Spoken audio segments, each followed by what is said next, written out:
नमस्कार, मैं हूँ दिलकुश। आप देख रहे हैं DS class centre YouTube channel. आज हम बात करने वाले भारत के जो सामान्य परिचय उसके बारे में।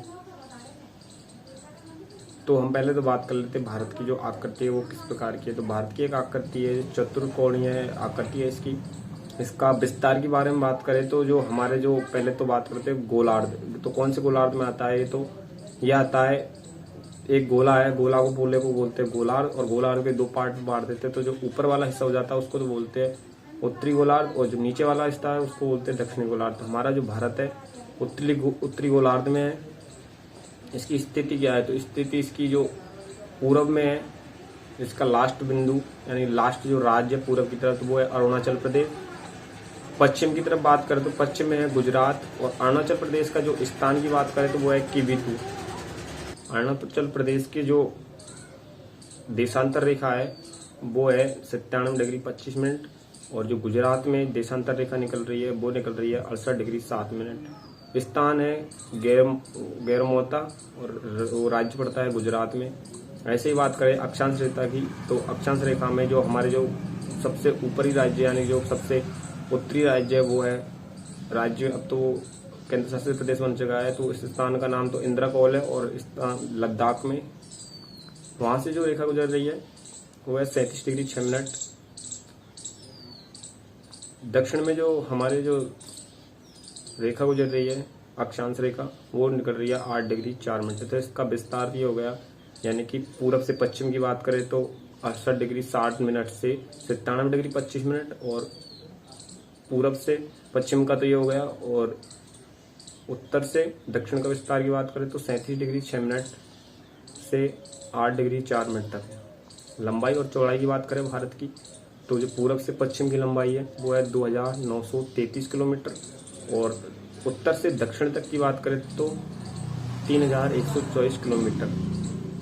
भारत हमारा पड़ोसी देशों के साथ में काफ़ी सीमा बनाता है, तो हम इसके बारे में बात करेंगे। पहले बात करते हैं हमारा पाकिस्तान। तो पाकिस्तान से 3323 किलोमीटर ये सीमा बनाता है। अफगानिस्तान है 106 किलोमीटर सीमा बनाता है। उसके बाद आता है चाइना यानी कि चीन, 3488 किलोमीटर सीमा बनाता है। उसके बाद आता है नेपाल बनाता है 1751 किलोमीटर। भूटान 699 किलोमीटर। म्यांमार से बनाता है 1643 किलोमीटर। बांग्लादेश सबसे ज़्यादा बनाता है 4096 किलोमीटर, और चीन दूसरे स्थान पर आता है सबसे ज़्यादा सीमा बनाने में। जो भारत का मुख्यतम बिंदु की बात करें, यानी कि जो कोई मुख्य जो भूमि है भारत की, उसका जो दक्षिणतम बिंदु है उसकी बात करें तो भारत की मुख्य भूमि का दक्षिणतम बिंदु है कन्याकुमारी में कैप कोमोरिन, जो तमिलनाडु में पड़ता है। और यदि बात करें कि भारत का दक्षिणतम बिंदु क्या है, तो हमारा जो अंडमान निकोबार द्वीप समूह है उसका जो दक्षिणतम निकोबार में है, जो ग्रेट निकोबार में, उसमें आता है इंदिरा पॉइंट। इंदिरा पॉइंट है 2004 में सुनामी हलचल की वजह से एक लहर के कारण वहां पर जो इंदिरा पॉइंट है, इंदिरा पॉइंट का काफी जो बड़ा हिस्सा है वो पानी में डूब गया था। 2004 में एक सुनामी आया था उसकी वजह से।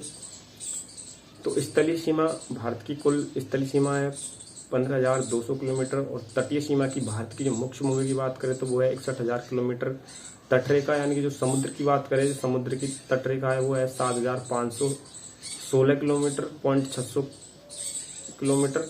यानी कि जो हमारे जो लक्षद्वीप है, अंडमान निकोबार द्वीप समूह है, पांडुचेरी है, इन सारी जो हमारी केंद्र शासित प्रदेश है, इनको मिलाकर हमारी जो पूरी भूमि का जो तटरेखा है वो 7,516.600 किलोमीटर है। भारत की कुल सीमा की बात करें तो 22,716.600 किलोमीटर है। चतुष्कोणीय हमारा देश है, और ये राज्य पूरे टोटल राज्यों को बताया गया है कि जो भारत है वो राज्यों का संघ होगा, और ये हमारे अनुच्छेद 1 में लिखा भी हुआ है। गुजरात की सीमा सबसे ज़्यादा, हमारे जो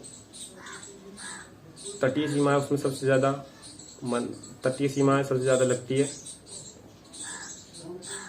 और बात करें पूरे विश्व में, यानी कि विश्व के पूरे भारत में हमारा जो स्थलीय भूभाग है वो भारत कितने प्रतिशत पर आता है, तो 100%, यानी जो भारत विश्व का पूरा 100% है। 100% में से हमारा भारत है 2.43% हमारा जो भूमि का भाग है भारत के अंदर आता है, यानी कि 100% में से 2.43% भारत हमारी भूमि का हिस्सा है।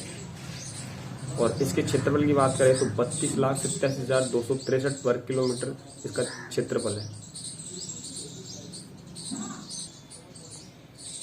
अब बात करें भारत के नामकरण की, तो भारत का जो नाम है, जो भारत किस प्रकार से पड़ा था और उसको हमारे जो प्रचलन में जो भारत आया किस प्रकार से आया। तो पहले तो बात करते हैं उपमहाद्वीप। उपमहाद्वीप क्या होता है, जो जैसा स्थलीय भूभाग जो चारों ओर से पानी से घिरा हुआ हो महाद्वीप कहलाता है या उपमहाद्वीप कहलाता है। आर्यव्रत पहले हमारे भारत का पहले नाम हुआ करता था। उसके बाद में जो भारत है, भरत राजा के नाम पर हमारा जो भारत का नाम पड़ा। वैदिक जो आर्य का स्थान था वो सिंधु घाटी में था, यानी जो बौद्ध थे, बौद्धों का जो स्थान था वो सिंधु घाटी में था। जो पारसिया थे, यानी कि जो आधुनिक ईरानी है उनको बोलते हैं हम पारसिया। तो जो पारसिया थे वो सिंधु घाटी में प्रवेश करते थे, भारत में जो करते थे प्रवेश, तो सिंधु घाटी के द्वारा जो स्थान है सिंधु घाटी उसमें ही प्रवेश करते थे। वो तो क्या करते थे, वो सैको है बोला करते थे, यानी जिस प्रकार सिंधु नदी है उसको सिंधु नदी न बोलकर उसको हिंदू नदी बोला करते थे। इसलिए जब वो हिंदुस्तान के नाम से जाने लगे, हिंदू को हिंदुस्तान के नाम, बौद्ध ग्रंथों में भी जो जम्मू द्वीप का प्रयोग किया जाता है। इंडिया क्या है, इंडिया में देखो यूनानियों द्वारा जब सिंधु को ये इंडस बोला करते थे, यानी कि से की जगह ई का प्रयोग किया करते थे।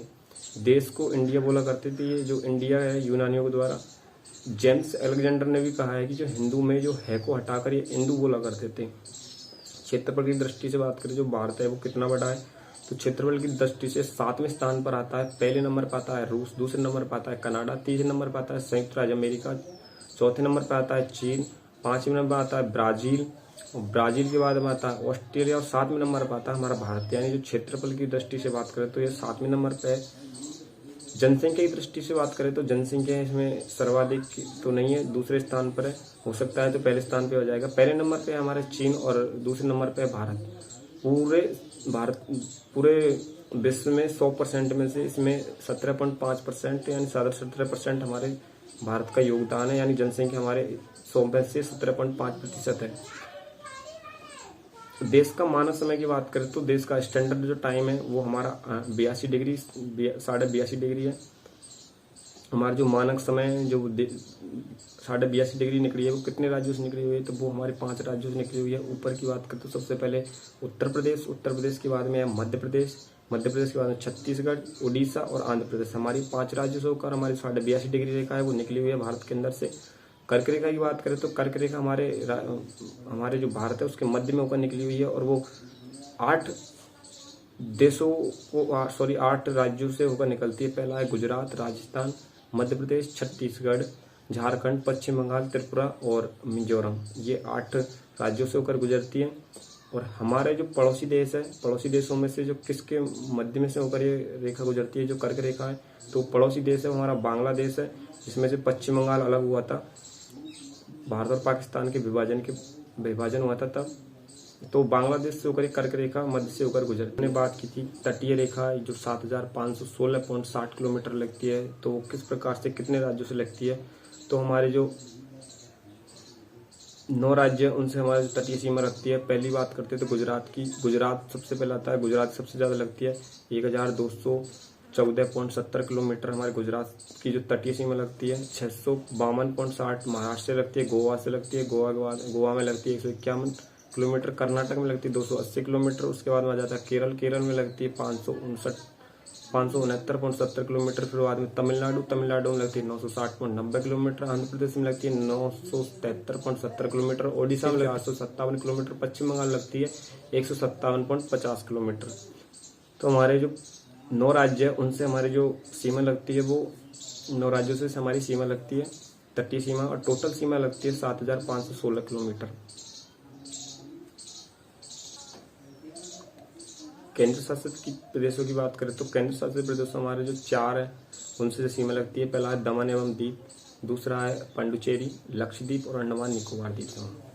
तो दमन द्वीप है उसकी 27.20 किलोमीटर लगती है, पांडुचेरी 31.60 किलोमीटर सीमा लगती है, और लक्षद्वीप की 132 किलोमीटर सीमा लगती है। अंडमान निकोबार की 1962 किलोमीटर सीमा लगती है।